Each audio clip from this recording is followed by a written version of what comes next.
नमस्कार विद्यार्थी मित्रांनो आपल्याला आजच्या या लेक्चरमध्ये पोलीस उपनिरीक्षक अर्थात PSI ज्याला डिपार्टमेंटल PSI किंवा विभागीय PSI असं म्हटलं जातं त्या परीक्षेचा सिलेबस या ठिकाणी समजून घ्यायचा आहे। याच्यानंतर आपण पुन्हा बुक लिस्ट आणि स्टडी प्लॅनचं लेक्चर सुद्धा टाकणार आहे। तुम्ही नवीन असाल तर चॅनलला सबस्क्राइब करून ठेवा, निश्चित तुम्हाला फायदा होईल। आता बघा, ही जी परीक्षा आहे पोलीस उपनिरीक्षक विभागीय स्पर्धा परीक्षा मर्यादित म्हणतोय आपण त्याला, हिचं जे टप्पे आहेत परीक्षेचे ते 3 टप्पे आहेत। जे पोलीस झालेले विद्यार्थी मित्र आहेत, जे सध्या पोलीस या पदावर काम करत आहेत, पोलीस कॉन्स्टेबल या पदावर, त्यांना पोलीस ही नोकरी करून या ठिकाणी PSI होण्यासाठी ही परीक्षा द्यावी लागते। ओके, तर 3 टप्प्यामध्ये ही परीक्षा होणार आहे। पहिला मुद्दा, यामध्ये पूर्व परीक्षा आहे जी 100 गुणांसाठी असेल, दुसरी मुख्य परीक्षा आहे जी 300 गुणांसाठी असेल, आणि तिसरी शारीरिक चाचणी आहे जी 100 गुणांसाठी असेल। मग आम्हाला पहिला मुद्दा या ठिकाणी बघावा लागतो तो म्हणजे पूर्व परीक्षा। पूर्व परीक्षा जी आम्हाला द्यायची आहे तिची योजना कशी आहे? याच्यात एकच पेपर होणार आहे जो 100 गुणांचा असणार आहे। एक प्रश्न 1 गुणासाठी असणार आहे। आता इथे एक मुद्दा येतो निगेटिव्ह मार्किंग। तर निगेटिव्ह मार्किंग आहे 1/4 0.25। एक प्रश्न चुकला तर गुण तुमचे कमी होणार, तेही तुम्हाला लक्षात राहू द्यावं लागेल। आता हे जे 100 गुण आहे यांची विभागणी नेमकी कशी आहे? तर यामध्ये मराठी हा जो विषय आहे, मराठी व्याकरण आपण ज्याला म्हणूया थोडक्यात, 25 प्रश्न 25 गुण। दर्जा काय? शालांत, 1 तासाचा कालावधी आणि मल्टिपल चॉईस क्वेश्चन्स MCQs। आता MCQs कसे सोडवायचे, त्याच्या बेस्ट ट्रिक्स कोणत्या, ते आपल्या यूट्यूब चॅनलला उपलब्ध आहे, त्या तुम्ही निश्चित बघू शकतात। ओके, त्याच्यावर लेक्चर्स आपण टाकलेले आहेत। मग मराठी व्याकरण दुसरा असतो, इंग्रजी व्याकरण। आता इथे फक्त व्याकरण नाही आहे, इथे याला आपण ज्याला ग्रामर म्हणतोय, ग्रामर आहे, व्होकॅब्युलरी आहे आणि काही उतारे सुद्धा आलेले आहेत त्याच्या आधी, म्हणजे 3 पद्धतीचे प्रश्न आहेत। आता मराठी व्याकरण आणि इंग्रजी व्याकरण 25-25 गुण, म्हणजे 50% या दोघांना आहे। मराठी आणि इंग्रजी व्याकरणाची सेपरेटली आपण तयारी याच्या आधी करून घेतलेली आहे, याच्यानंतरही करणार आहोत। हे जे व्याकरण आहे याच्यासाठी आपण स्पेशली कोर्स आपल्या STI RCP ॲप्लिकेशनवर डेव्हलप केलेले आहेत। खाली डिस्क्रिप्शनमध्ये लिंक आहे। PSI डिपार्टमेंटल PSIचाही स्वतंत्र कोर्स आहे, तुम्ही या ॲप्लिकेशनला जाऊन व्हिजिट करू शकतात, डेमो लेक्चर्स बघू शकतात, ते कोर्स जॉईन करू शकतात, आपला अभ्यास आणखी सोपा करू शकतात। म्हणजे नोकरी करत करत तुम्हाला अभ्यास करायचा आहे। ओके, आणि ते शक्य आहे। पुढचा प्रीसाठी महत्त्वाचा घटक असतो तो म्हणजे सामान्य अध्ययन, ज्याला आपण GS असं म्हणतो। काय? GS जनरल स्टडी, मराठी आणि इंग्रजी दोन्ही भाषेमध्ये तो असू शकतो, 50 गुणांसाठी। आता हे GS मध्ये काय असतं ते आपल्याला समजून घ्यायचं आहे, त्याच्यामध्ये कशाला किती महत्त्व आहे। इथे जरी तुम्हाला दर्जा शालांत म्हटलेला असला ना मित्रांनो, तरी याचं जे स्वरूप असणार आहे ना, एक तुम्ही जे रेग्युलर PSI STI ASOचे पेपर आहेत ना, त्याची ज्या पूर्व परीक्षा होतात त्याचे सगळे आपण पेपर ॲनालिसिस वगैरे बघतो, त्याच्या मुख्य परीक्षा जे होतात तिथे जे मराठी व्याकरण असतं सेम त्या लेवलचे हे प्रश्न असतात, हे आधी लक्षात घ्या। जरी शालांत म्हटलेलं असेल तरी थोडंसं काठिण्य पातळी थोडी वरच्या लेवलची इथे असते, हे तुम्हाला लक्षात घ्यावं लागेल। आपल्याला व्यवस्थित समजून घ्यायचा आहे अभ्यास की मराठीमध्ये नेमकं काय विचारलं जातं। ओके, मराठी व्याकरणामध्ये सर्वसामान्य शब्दसंग्रह आहे, त्याच्यानंतर वाक्यरचना आहे, व्याकरण आहे, म्हणी व वाक्प्रचार आहे आणि उतार्यावरील प्रश्नांची उत्तरं आहेत। आता इथे मराठी व्याकरणाचा अभ्यास करताना कधीही तुम्हाला सुरुवातीला याआधी विचारलेले जे प्रश्न आहेत, ते अभ्यासणं फार महत्त्वाचे आहेत। मग तुम्ही म्हणाल हे प्रश्न कुठे भेटतील, तर हे तुमची जी MPSCची वेबसाईट आहे mpsc.gov.in, ते वेबसाईटवर जा, जुन्या प्रश्नपत्रिका डाउनलोड करा, त्याचे प्रिंटआउट काढा किंवा सॉफ्ट कॉपीजमध्ये घ्या। तो आपलं MPSC स्पर्धा विश्व नावाचं टेलिग्राम चॅनल आहे, ज्याची लिंक खाली डिस्क्रिप्शनमध्ये तुम्हाला भेटेल, त्यावर सुद्धा हे प्रश्नपत्रिका आपण टाकलेल्या आहेत, तुम्ही त्या ठिकाणी त्या चॅनलवरून त्या घेऊ शकतात।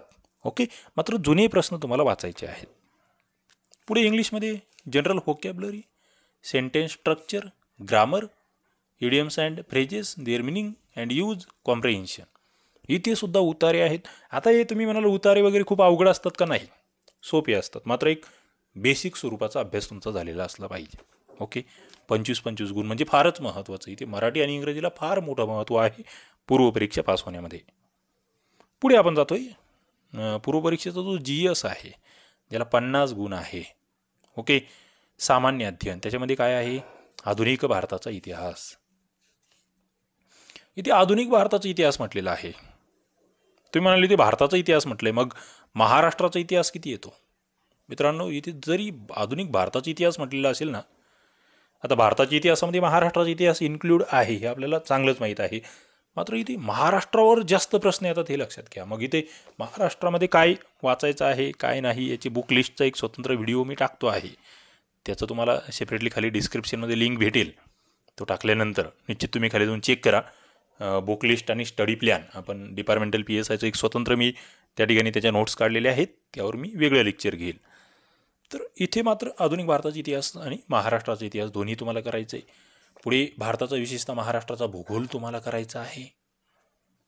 भूगोल आणि भूगोलामध्ये मग महत्त्वाचे घटक इथे नदी प्रणालीसारखा घटक ज्याच्यावर सातत्याने प्रश्न विचारले गेले. थोडक्यात जी प्राकृतिक रचना आहे त्याच्यावर जास्त फोकस केला जातो. पुढे अर्थव्यवस्था आहे, भारतीय अर्थव्यवस्था, ज्यामध्ये आता इथे विशेष अभ्यास म्हटले जागतिकीकरण, खाजगीकरण आणि उदारीकरण, म्हणजे त्या जे 1991च्या आर्थिक सुधारणा आहेत ना, त्या सुधारणांवर या ठिकाणी भर देणे गरजेचं आहे. आणि इतर बेसिक बाबी तर तुम्हाला करायच्याच आहेत. प्लॅनिंग असेल, त्याच्यानंतर म्हणजे ज्याला आपण पंचवार्षिक योजना म्हणतोय, पुढे अर्थसंकल्प वगैरे ज्याला आपण सार्वजनिक वित्त म्हणतो आहे, गरिबी, दारिद्र्य, बेरोजगारी, हे सगळे बेसिक मुद्दे ओके ते तुम्हाला वाचायचे आहे. पुढे ग्रामप्रशासन, जिल्हा प्रशासन, राज्य प्रशासन, थोडक्यात काय पंचायत राज, पंचायत राज आणि पंचायत राजमध्ये मग शहरी आणि ग्रामीण किंवा नागरी आणि ग्रामीण. मग ग्रामीणमधले ते 3 घटक, जिल्हा पंचायत आणि ग्रामपंचायत, जिल्हा तालुका पंचायत किंवा ज्याला आपण तहसील चा घटक म्हणतो, पंचायत समितीचा घटक म्हणतो, पंचायत समिती, जिल्हा परिषद, पंचायत समिती आणि ग्रामपंचायत. इकडे मग महानगरपालिका, नगरपालिका, परिषद असेल, कटक मंडळे वगैरे त्या बाबी येतात. पुढे महाराष्ट्रातील समाजसुधारक मित्रांनो, समाजसुधारक आता हा तसा इतिहासाचाच एक भाग आहे, मात्र काही समाजसुधारक आहे जे सातत्याने कव्हर केलेले आहेत, जसं राजर्षी शाहू महाराज, डॉक्टर बाबासाहेब आंबेडकर, महात्मा फुले, गोपाळ गणेश आगरकर, लोकहितवादी असे आहेत इतरही आपण ज्यांच्यावर चर्चा करणार आहोत. ओके. पुढे भारताचे शेजारील राष्ट्रांशी असलेले संबंध, मुद्दा महत्त्वाचा आहे तो, आणि चालू घडामोडी दोन्ही एकमेकांशी तुम्ही निगडीत करू शकतात. कारण शेजारील राष्ट्राशी संबंध जो आहे हा मुद्दा तो चालू घडामोडीशी रिलेटेड आहे. तुमचे वेगवेगळ्या देशांसोबत काय करार होत आहेत. शेजारील राष्ट्र म्हणल्यावर मग मुख्यत्वे त्याच्यामध्ये पाकिस्तान आहे, दुसरं इकडे चीन आहे, त्याच्यानंतर खाली श्रीलंका आहे, इकडे म्यानमार आहे, बांगलादेश आहे. या देशांसोबत आपलं काय घडतं आहे, चालू घडामोडीचे मुद्दे जर तुम्ही व्यवस्थित वाचलेले असतील तर मला वाटतं या प्रश्नाचे उत्तर चुकणार नाहीत. तर हे झालं पूर्वपरीक्षा. त्याच्यानंतर मुख्य परीक्षेचा सिलेबस काय आहे. मुख्य परीक्षा एकूण 300 गुण आहेत.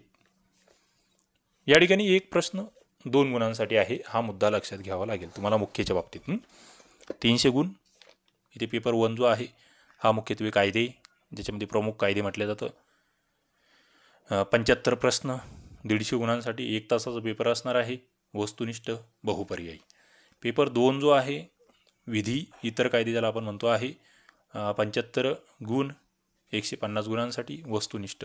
म्हणजे दोनही पेपर थोडक्यात कायदे जे आहेत त्याच्या संदर्भातले हे आहेत. इथे दोन्ही महत्त्वाचं लक्षात घ्या. पुढे मात्र एक मुद्दा इथे तुमच्यासाठी महत्त्वाचा आहे की मेन्सला जेव्हा तुम्ही लॉ म्हणतात, मेजर ॲक्ट्स म्हणतात, याच्यामध्ये कॉन्स्टिट्यूशन ऑफ इंडिया, थोडक्यात भारताचं संविधान, हे 30 गुणांसाठी आहे. म्हणजे ते 15 प्रश्न आहे त्याच्यावर बघा. म्हणजे कायद्याने म्हणू शकत आपण याला, हा एक भारताचा कायदा म्हणूया आपण, मात्र पॉलिटी थोडक्यात राज्यघटना जी आहे ना त्याच्यावर एक 15 प्रश्न आहेत 100 याच्यापैकी 150 पैकी. तो मुद्दा तुम्हाला इथे माहीत असला पाहिजे. पुढे मेजर ॲक्टमध्ये मग इंडियन पिनल कोड आहे, IPC ज्याला म्हणतो आपण 1860. आता मित्रांनो हे आहे इंडियन पिनल कोड जे आहे ना याची लेक्चर ऑलरेडी आपलं PSI शारदा मॅडम जे आहेत त्यांनी घेतलेले आहेत.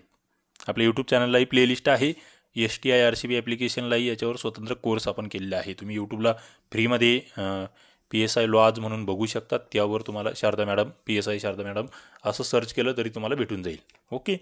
मग यामध्ये काय काय आहे, जनरल एक्सप्लेनेशन आहे, IPC मधले वेगवेगळे जे भाग आहेत, चॅप्टर्स जे आहेत त्यांचे सेक्शन्स, कशावर विचारल्यानंतर तुम्हाला त्याचे डिटेल्स या ठिकाणी उल्लेख आहेत. हे सगळे सेक्शन्स तुम्हाला व्यवस्थित वाचायचे आहे.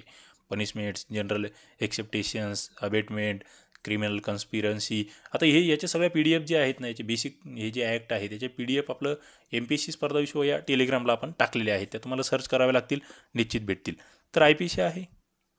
पुढे IP संदर्भातले सगळे लहान सहान मुद्दे आहे. तुम्हाला ही PDF सुद्धा मी आपल्या टेलिग्राम चॅनलला टाकून देतो, तिथे जाऊन तुम्ही ही डिटेलमध्ये वाचू शकतात. दुसरा code of criminal procedure, CRPC act असं आपण ज्याला म्हणतो 1973चा, 40 गुणांसाठी आहे. 40 मार्क्स. हा पहिला जो होता तो 60 मार्क्सला होता. IPC 60 मार्क्स, हा 40 गुणांसाठी आहे. याचे तुम्हाला चॅप्टर्स, सेक्शन्स दिलेले आहेत. प्रत्येक सेक्शन्सवर तुम्हाला काम करायचं आहे. ओके, महत्त्वाचे आहेत सगळे मुद्दे, व्यवस्थित वाचायचे आहे. इंडियन एव्हिडन्स ॲक्ट ज्याला आपण पुरावा कायदा म्हणतोय, तो सुद्धा या ठिकाणी तुमच्यासाठी महत्त्वाचा आहे. 20 गुणांसाठी तो आहे. ओके, आता याच्यामध्ये पेपर 2 काय असणार आहे मेन्सला, तर मायनर ॲक्ट किंवा अदर ॲक्ट म्हणतो. मग याच्यामध्ये विविध ॲक्ट आहेत. द महाराष्ट्र पोलीस ॲक्ट 1951 आहे. द महाराष्ट्र प्रोहिबिशन ॲक्ट 1949 आहे. बघा, आता हा पहिला पोलीस ॲक्ट 10 गुणांसाठी आहे, पुढचा 4 गुणांसाठी आहे. The Maharashtra prevention of gambling act 1887 4 गुणांसाठी. The protection of civil rights act 1955 including untouchability 4 गुणांसाठी. द आर्म्स ॲक्ट 1959 4 गुणांसाठी. द मोटर व्हेकल ॲक्ट 1988 8 गुणांसाठी. The Maharashtra motor vehicle rules हे सुद्धा याच्यामध्ये अंतर्भूत आहेत. पुढे द मेंटल हेल्थ ॲक्ट 1987 2 गुण. रिप्रेझेंटेशन ऑफ पीपल ॲक्ट 1951 2 गुण. Juvenile justice care and protection of children act 2000चा आहे 6 गुणांसाठी. Prevention of corruption act 1988. The SCST act ज्याला म्हणतो 1989चा आपण ॲट्रॉसिटीज ॲक्ट, तो 4 गुणांसाठी आहे. त्याच्यामधले सेक्शन्स दिलेले आहेत, सरळ ते सेक्शन्स आपण याच्यावर लेक्चर घेणार आहोत. तुम्ही या चॅनलला फॉलो करत राहा, निश्चित मॅक्झिमम लेक्चर्स यावर होत जातील. पुढे NDPS ॲक्ट 1985चा आहे 4 गुणांसाठी. Maharashtra prevention of dangerous activities of slum lords, bootleggers and drug offenders 4 गुणांसाठी आहे. त्यानंतर Maharashtra state control of organise crime 1999चा हा ॲक्ट आहे 4 गुणांसाठी. पुढे protection of interest of depositors त्यांच्यासाठीचा 4 गुणांचा ॲक्ट आहे.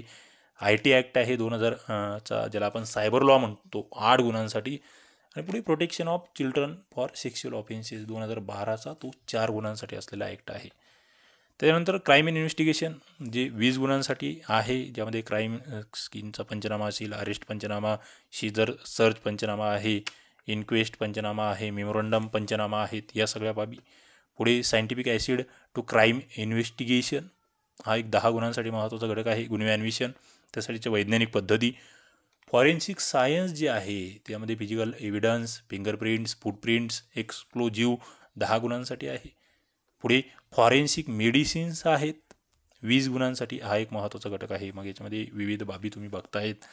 ह्युमन राईट्स, मानवी हक्क हा एक घटक आहे जो 10 गुणांसाठी आहे. यामध्ये मग त्याचा अवेअरनेस असेल, त्या संदर्भातलं कमिशन आहे स्टेट आणि नॅशनल कमिशन, त्याच्या संदर्भातली स्टेट पोलीस कंप्लेंट ऑथॉरिटी आहे, त्याबद्दलचे मुद्दे आम्हाला माहीत असले पाहिजे.